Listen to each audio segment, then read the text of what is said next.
The following video was originally intended to be around 10 minutes in duration. I was just going to go for a simple walk, run some errands, and make a few references to Amy Schneider's championship run on Jeopardy! But the thing I intend to do and the things I actually do are rarely similar. The video, much like Aunt Tracy herself, will be characterized by unpredictable mood swings. Content warning. Once again, I'm swimming in the deep end. We will talk about homelessness, assault, and suicide in this video. I've included timestamps before each of the segments that concern difficult topics, so you'll be able to skip ahead if you feel the subject matter is too distressing. Don't fret, I've included the customary silliness you've come to associate with your Aunt Tracy. I don't have mood swings, do I? I'm sorry, I didn't mean to yell. Well, have you been outside today? No, I don't even think it's legal for it to get this cold. It was so cold this morning, I went outside to start my scooter and there was a flock of penguins perched on it. Well, I beeped the horn and they flew away. Of course they can, they're birds, aren't they? They're not mammals like, I don't know, squirrels or bats. Have you ever seen a penguin fall out of a tree? I rest my case. Yes, I know what a penguin looks like. They wear the cucumber butts. Oh yeah, well, I will. I'll just Google it right now. How do you like that? Oh, you know what? I owe you an apology. I was wrong. Yeah, turns out a group of penguins is called a colony and not a flock. Can I call you back? I got a call on the other line. Okay. Love you, bye. Hello, is it me you're looking for? Hi, Mom. Just getting ready to brave the cold later. Why, what about Jeopardy? No, I haven't seen it, no. 30-day champ, you say? Well, yeah, you know, I'd really like to. Well, my TV's sort of been on the fritz ever since they announced the Kyle Rittenhouse verdict. Yeah, I still have the receipt. Never hurts to ask, right? Yeah, no, Mother, I really don't think so. Yeah, contrary to popular belief, I don't know every transgender person on the planet. Oh, Amy, yeah, no, she is great. Well, of course I remember. You don't forget your first TV appearance. That's right, first TV appearance. Here's a little something about your Aunt Tracy that very few people know. Now hold on to your hats, but believe it or not, when I was a child, I was considered a bit of a prodigy. So when I was 11 years old, I was invited to be a contestant on a children's quiz show. It came on Saturday mornings, after cartoons. After the Smurfs and Muppet Babies and Pee-wee's Playhouse and Kid Video, DB's Delight would come on. DB's Delight. One of the local TV stations invited children from schools all over the metro area to come and compete for fun and fabulous prizes. Now this happened back in the old-timey days, before The Simpsons were on TV, before the internet, before the Nintendo Entertainment System. This is back before Michael Knight tore down the Berlin Wall and changed his name to Mitch Baywatch. Things were a lot different back then. The president was a septuagenarian, the stock market was super volatile, and we were always on the brink of war with Russia. The show was hosted by local radio personality Guy Phillips, and this grotesque man-sized puppet, DB Doorbell. Look at that thing. He still haunts my nightmares to this day. Look at those dead blue eyes, like a doll's eye. He looks like Sid and Marty Krofft tried to make a Captain Lou Albano puppet during a weekend bender. He looks like Super Mario's lost brother, the one they don't talk about, the one who was dropped on his head as a child. The object of DB's Delight was to get as many points as you possibly can. The host would ask the questions, and the puppet would start the bellboard. If you thought you knew the answer to the question, you'd hit your button. That would stop the bellboard and determine the value of the question. In this case, a correct answer would be worth 2 points. See the star at the center of the bellboard? That's the bonus star. That's the instrument of my downfall. It's there to really boost your score. The first time you hit it, it's worth 10 points. The next time 11, and then 12, and so on. I was in the first round. The winner of round 1 would advance to play the winner of round 2 in the final round. My opponent was this adorable young girl named Amanda. And Amanda and I were brilliant. We answered so many questions, they had to dip into the round 2 questions just to complete the round. I objectively answered more questions than her, but she kept getting the bonus star and I kept landing on 2 or 3 points. I was robbed. I did lose. I didn't even make it past the first round. I don't like game shows where luck is one of the main factors. They still owe me a full set of the Encyclopedia Britannica. To this day, I still consider it my biggest personal defeat. You know, I'll get over it eventually, maybe. Thanks for bringing it up, though. But the thing that really burns my bottom? So the question was, what is the name of the natural light display seen in the Earth's sky predominantly over higher latitude regions? And I rang in and said, Northern Lights? They said, no, I'm sorry. We were looking for Aurora Borealis. Same fucking thing. You didn't ask for the Latin name for the phenomenon. You just asked for the I just want to strangle that little puppet. Listen, sweetie.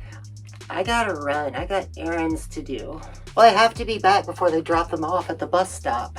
Yeah, well, that way I don't have to come up with a new reason every week. It's too cold to take the scooter. I'm gonna have to walk, so it's gonna take me a while. Well, the bus doesn't run up on the north end anymore. Because that's where all the affordable homes are. No, it doesn't make any sense, does it? An Uber? Yeah, right. And then maybe I'll come home and take a relaxing swim in my money bin. Alright, yeah, I'll be careful. Okay, love you, bye. Well, enough procrastinating. I guess it's high time I put on something appropriate for weather conditions.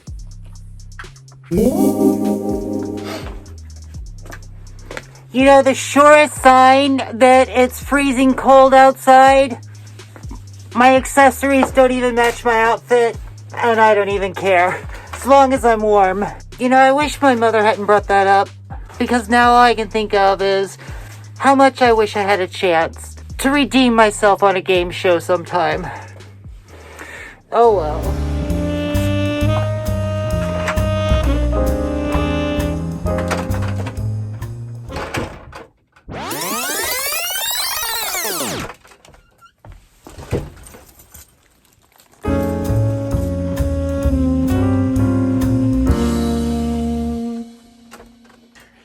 This is a parody. Today's contestants are a plaid skirt enthusiast and leftover from last video, Simone Keth, a semi-employed artist with an arcane YouTube channel, and Tracy, and our final contestant. It's just Aunt Tracy again, but in a clickbait outfit. And here she is, your host, Alice Lautrec. Welcome to Imaginary Jeopardy. We've met our contestants. Now let's remember the rules.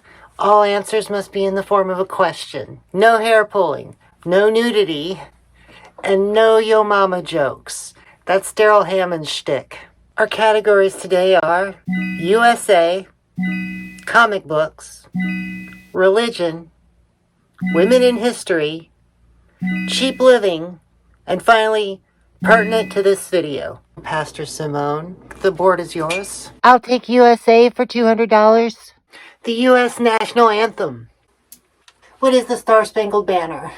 USA for $400. The U.S. National Flower. What is the rose? $600. $600. The U.S. National Bird. What is the bald eagle? $800. $800. U.S. National Animal. What is the American bison? $1,000, please. And the final clue, U.S. National Tree. What is the oak tree? Religion for $200, Alice.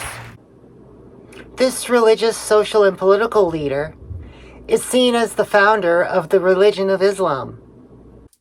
Who's Obama? And that takes you back down to $0, and it takes us to our first break. I remember before I transitioned, I used to love to go for a walk around the neighborhood. It was one of those fun activities that a single person could do all by themselves. I know it's dangerous for any woman to walk around alone, but it's not just that.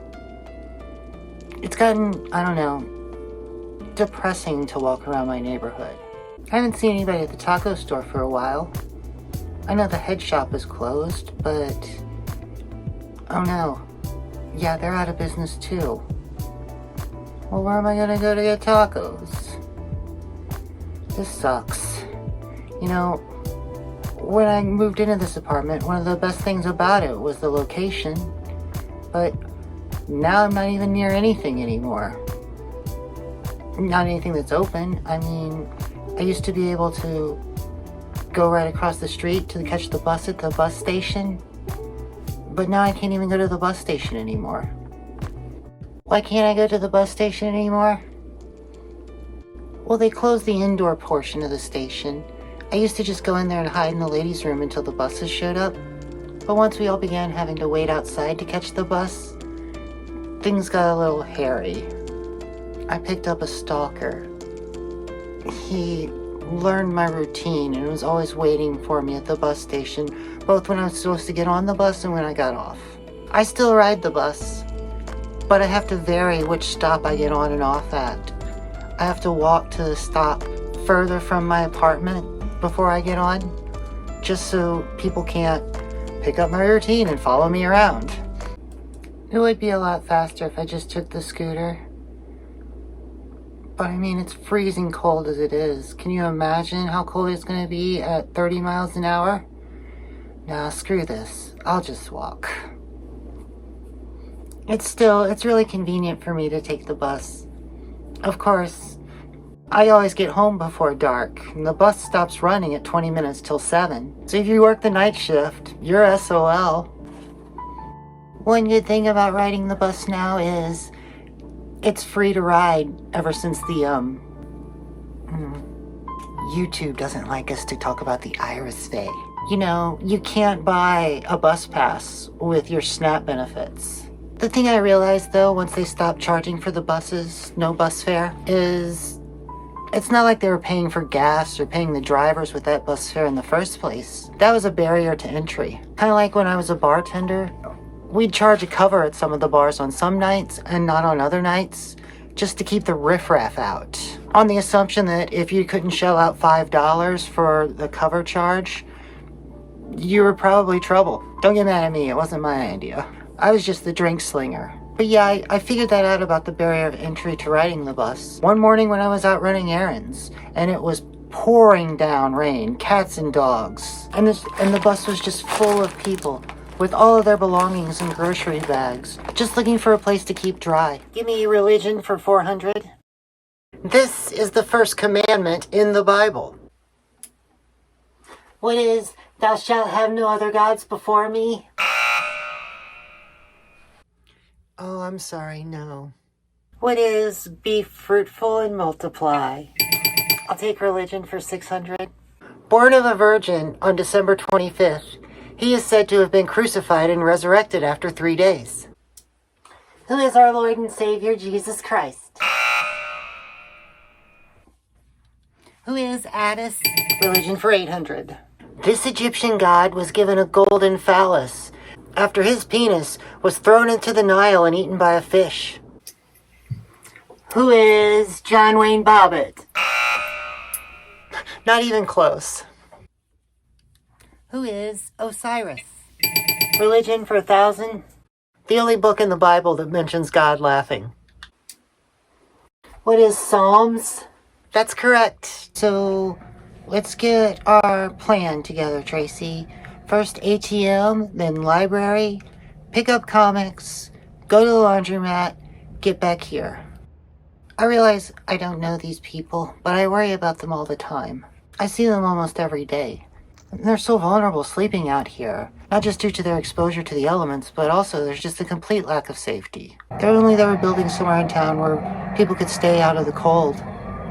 You know, somewhere unoccupied. According to the National Alliance to End Homelessness, we're about 7 million units short of affordable housing for all the low-income households in need of it.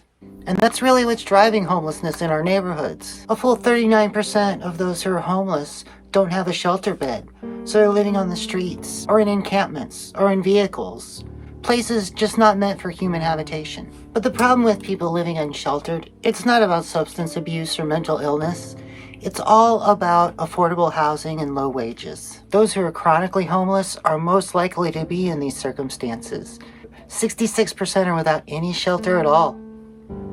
Over the last 5 years, the unsheltered homeless population has surged by 30%, and young people not living with their families have it worst of all.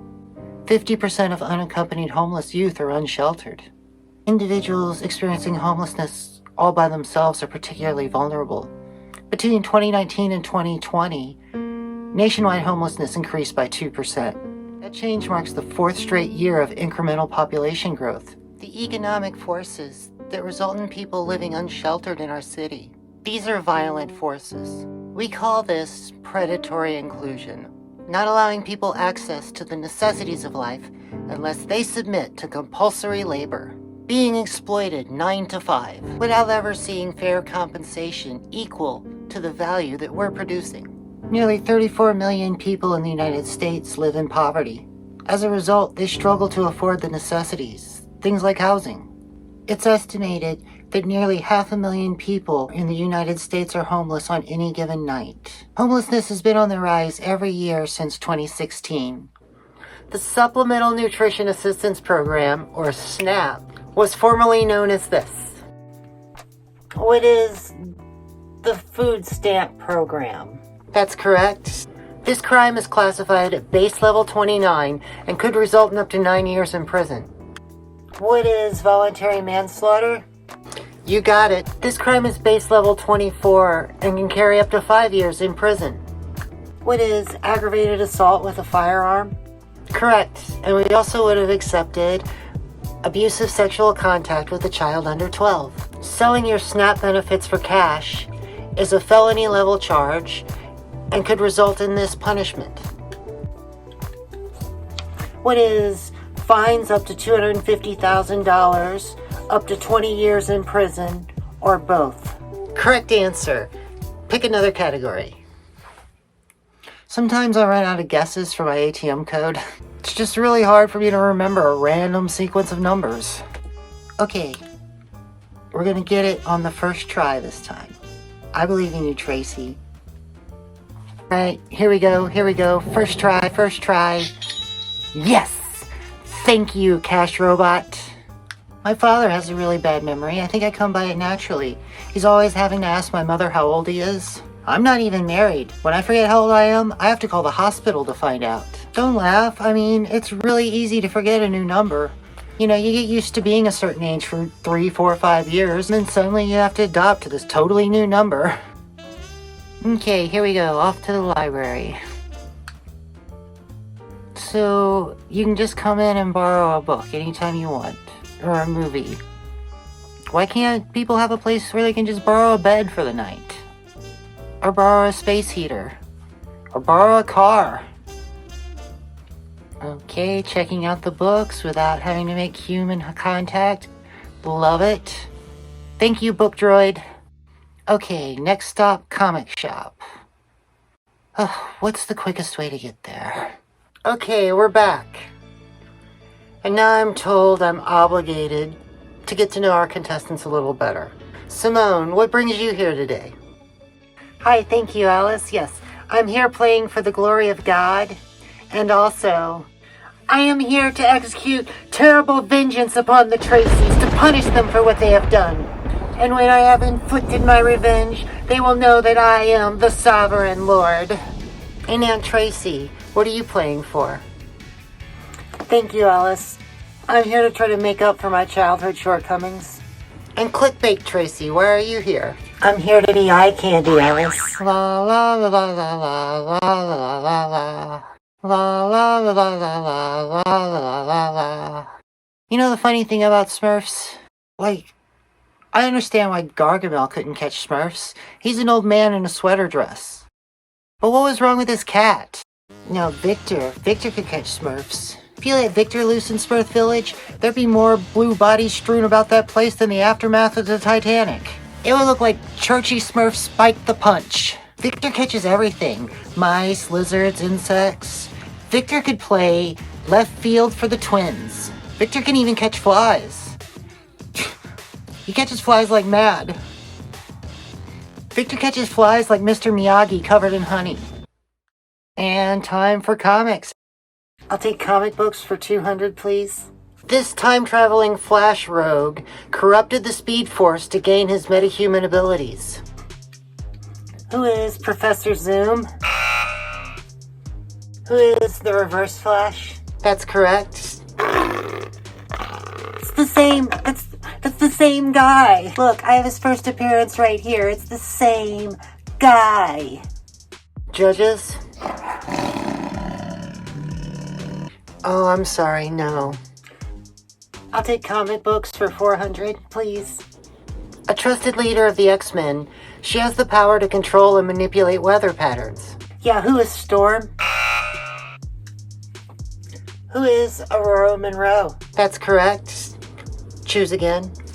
Comic books for 600. This mutant requires a ruby quartz shield to contain his optic blasts. Who is Cyclops? Who's Scott Summers? Who is Alex's brother? That's correct. Comic books for 800, please. The ill-tempered mutant with adamantium claws was portrayed on screen by this actor. Who is James Howlett, a.k.a. Logan, a.k.a. Patch, a.k.a. Wolverine, a.k.a. Weapon X? Sorry, wrong answer. Who is Hugh Jackman? The leader of the Amazing Zoo crew, he made his first appearance in New Teen Titans number 16. Can I have a hint? Seriously? Who is Captain Carrot? Comic shop done. Final step, laundromat. Hey, we're moving right along here. One thing that really tears my tuchus is paying for the laundry. They have a washer and dryer in the basement of the building, but they charge $1.75 to wash clothes, $1.50 to dry them. And you have to find quarters? Do you know how hard it is to just get that many quarters? Like, we don't even have washer-dryer hookups in the apartment, so I really have no choice but to use theirs. Come on, man. I'm already paying your rent. Can't I just use the machines? So here's the strategy I've adopted. I duck into the local laundromat, the one nearest to my place. So if you want to get coins from the coin cyborg, you have to use one of their machines. So I'll just take like a load of bras and only wash them there, bring them back to the apartment, hang them up to dry. The bras in the tub go round and round, round and round, round and round. Okay, mission accomplished. Now to get back before that little rugrat gets off the bus. She said, of the refusal to give up her seat, the only tired I was tired of giving in. Who is Rosa Parks? That's correct. This teacher stayed with Helen Keller from 1887 to her own death in 1936. Who is Rosa Parks? Who is Anne Sullivan? You got it. Pick again. Women in history for 600, please. A self-trained Australian bush nurse, she developed an unconventional method for treating polio. Who's Rosa Parks? Who is Elizabeth Kenny? That's correct. 800. She declined burial at Westminster Abbey. Her pallbearers were from army units whose wounded she had treated. Who's Rosa Parks? Who is Florence Nightingale? That's correct. Choose again. Women's History 1000. In Susan B. Anthony's centennial year, the United States passed this number amendment that achieved her goal. Rosa Parks. Not even close. What is the 19th Amendment?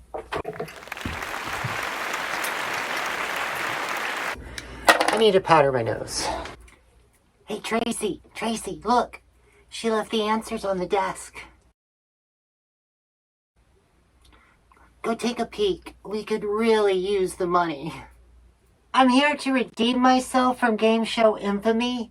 I don't really see how cheating on Jeopardy is going to help me achieve that goal. Right, Simone? I was just proofreading.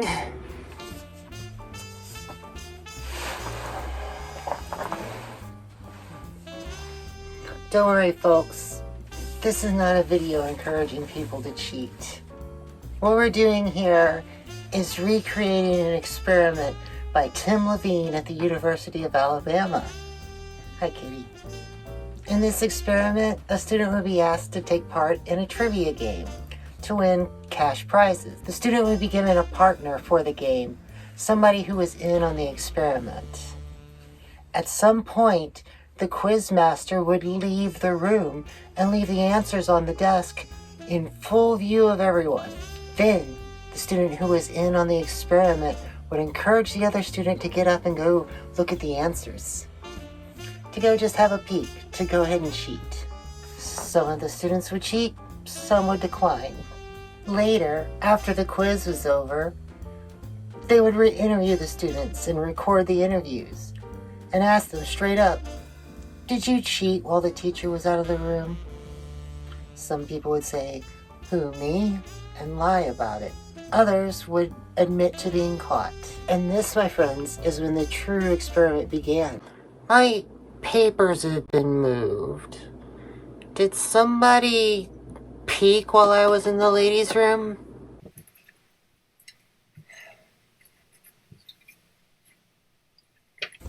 Later, Tim Levine would play these tapes for other people and ask them to identify whether the student in the tape was lying or not.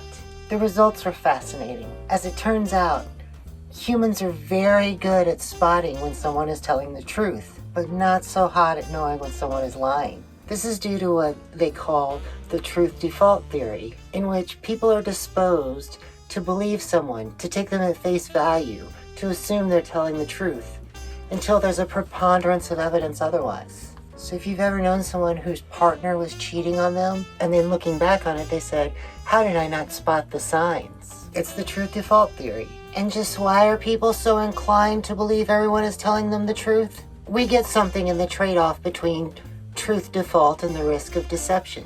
What we get for being vulnerable to the occasional lie is efficient communication and social coordination. But this means we almost always miss crucial clues in the moment. Hindsight is 20/20. Furthermore, we find that we are particularly bad lie detectors in the situations where the people we're judging are mismatched to our expectations. It was them, it was them, it was obviously them. You can tell it's them. I mean, just look at how they dress. This is what makes Lieutenant Columbo such a great detective. No one ever sees him coming. His disheveled appearance and his rumpled raincoat make his keen detective skills particularly difficult to spot. To paraphrase Malcolm Gladwell in his 2019 book, Talking to Strangers, you can't simply look at a stranger and determine what they're all about. You must look at the stranger's world. Think about when and where you're meeting them in their life, because those two things can have a powerful influence on your interpretation of the person you've just encountered. You can't simply look at a stranger and determine what they're all about. You must look at the stranger's world. Think about when and where in their life they are when you're meeting them, because those two things can have a powerful influence on your interpretation of the stranger you've just encountered. This describes the false belief that a person's demeanor is a reliable guide to their character and their emotions. What is transparency? You got it. In Russian folklore, this archetype is an outcast who has access to the unvarnished truth. Who is the holy fool? Correct answer. Pick another category. Now this is where my imagination starts to get the best of me. I start to really worry about that person I saw sleeping on the street. I'm sure they're fine, but I didn't see them move. And I hold my breath as I walk back, just hoping that they will have gotten up and moved around so I know that they're at least alive. Their stuff is still there, claiming their spot. But the stranger who sleeps on the sidewalk has gotten up and gone about their business. And I'll go about my business, distracted from wondering whether they're safe, whether they're warm, whether they're happy, whether they're hungry. I have plenty of time before my nibbling gets off the bus, so I decide to go up to the roof of the parking garage just to look out over the city. Keep an eye on that number. We're going to come back to that.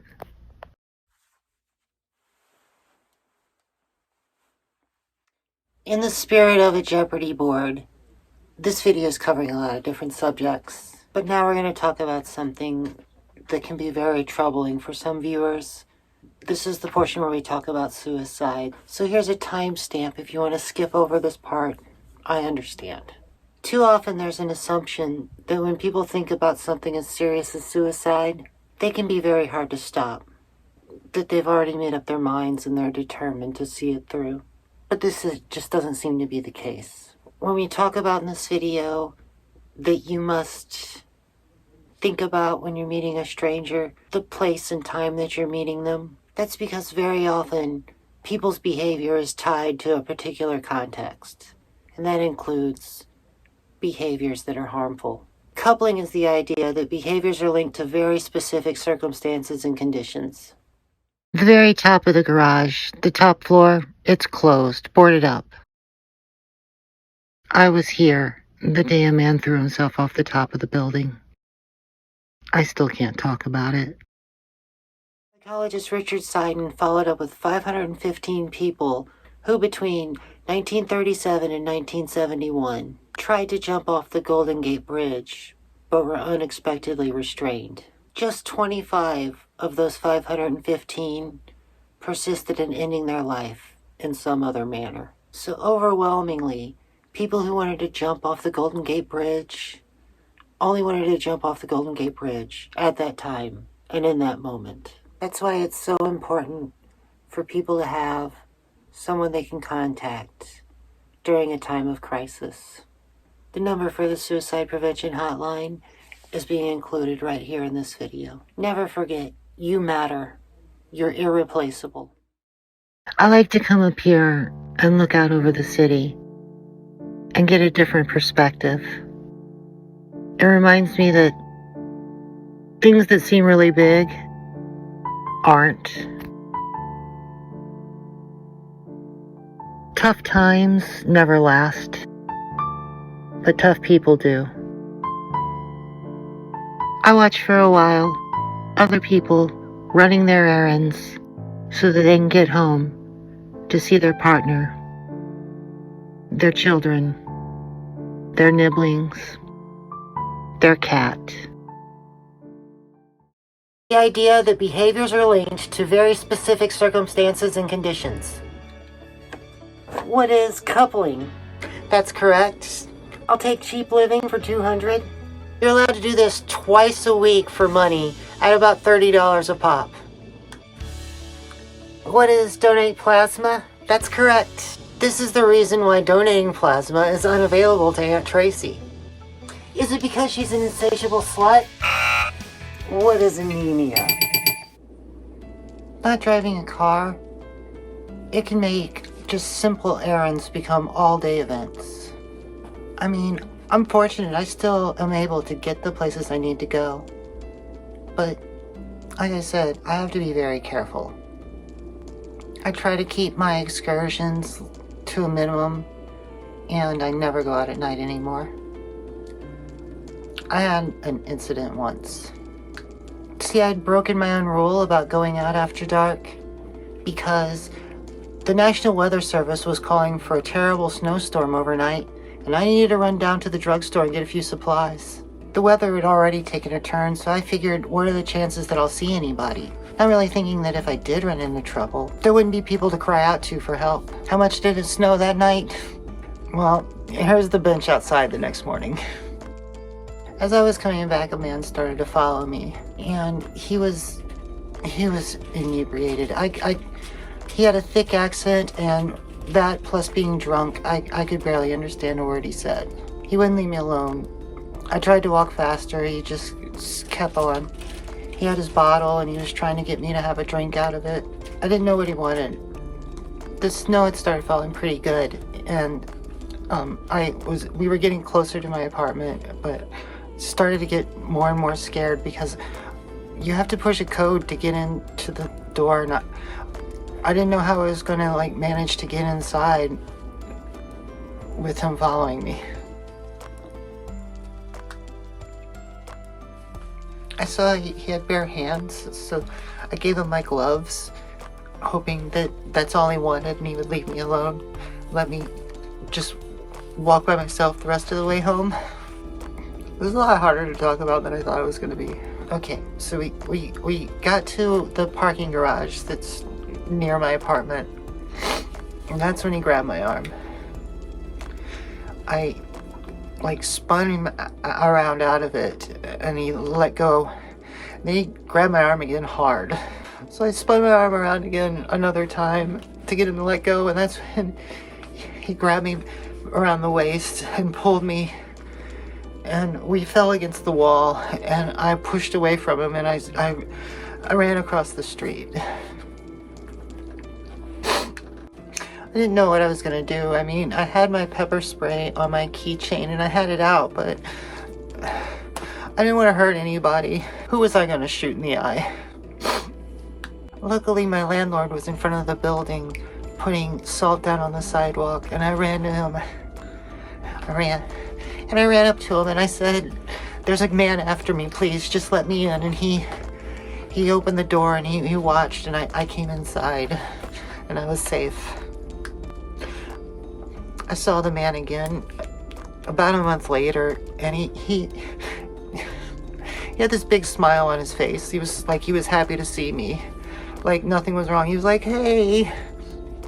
So I ducked into his shop and I was shaking. The shop owner, the lady, she was like, "You can hide in here anytime, dear." And she got one of her male staff members to walk me back to my apartment.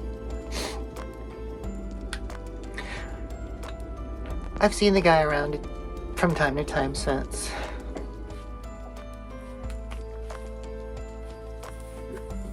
I mean, what am I gonna do? Okay, time out. It's time out. This hasn't been the only incident like that, but it was the scariest. It was the most harrowing.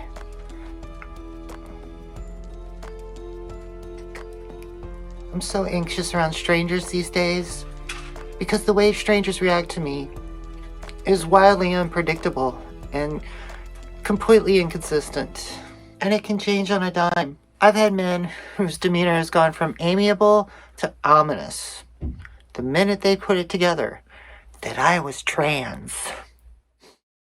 I really like living downtown because I like feeling like I'm part of the community. But I have to ask myself, are we a community? Can we really call ourselves a community if we're not making sure that everyone's basic needs are met?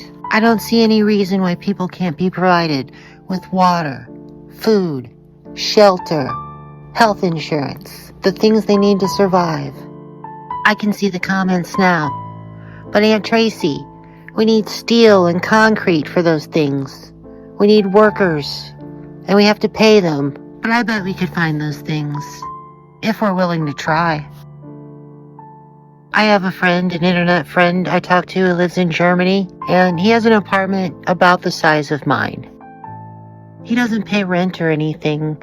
The community provides that for him. The government provides that for him. In exchange, twice a week, he has to go down to the train station and pick up the gum from the sidewalk, pick up the cigarette butts, clean up the trash. He says he doesn't mind doing it at all. It gets him out in the community, and he tells me, "Tracy, our train station is clean as a whistle." And to me, that's what's important. Having nice things for the community. Having a safe, warm bed for people to sleep at night. Prioritizing the lives of the strangers in our midst, above some nebulous, gross domestic product. Thanks for indulging me. I'll get off my soapbox now and get back to my apartment. And the final Jeopardy category today is flightless waterfowl. This is the proper name for a group of swimming penguins. Contestants, you have 15 seconds to write down your answers. Maybe think about the answers for a couple seconds. Okay, here we go. Let's go to Pastor Simone. She answered, "What are sinners?" No, I'm afraid that's incorrect. And your bet was? My eternal soul. Let's just take you back down to 0. Let's go to Clickbait Tracy. And she answers, "What is a waddle?" Very cute, but very wrong. A waddle refers to a group of penguins who are walking, my dear. And her wager? The contents of her purse. You suck! Let's just call it $0. And finally, Aunt Tracy here to redeem herself. What did you come up with? What is a colony? I'm sorry, dear. No, that's wrong. The correct answer is, what is a raft? A raft of penguins when they're swimming. And your wager? The whole enchilada. Oh, I'm sorry, dear. Better luck next time.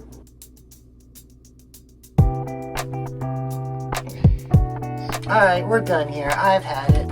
If you need me, I'll be in my trailer. The correct answer is... I forget. It would look like Churchy Smurf spunked the pike.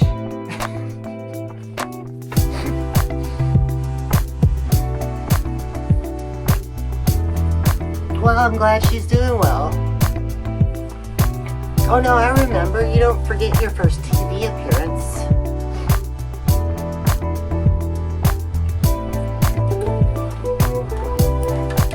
Don't do it.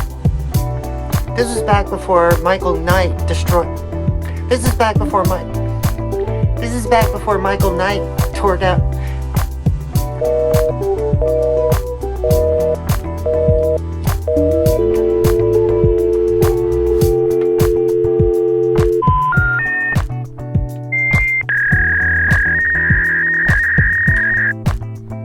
And just why are people so inclined to believe everyone is telling them the truth?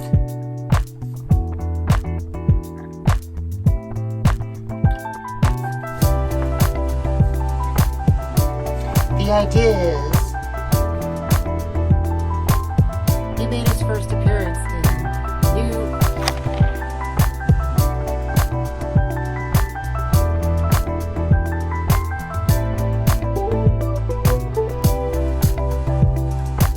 We had a Septuagint. Wrong answer. You're way into the negative numbers, dear. You're gonna have to wash dishes after the... What's more with his findings, we're very good at spotting. Can't think of the words.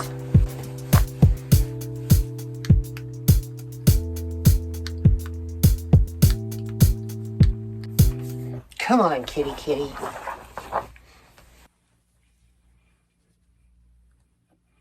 Not even close, my dear.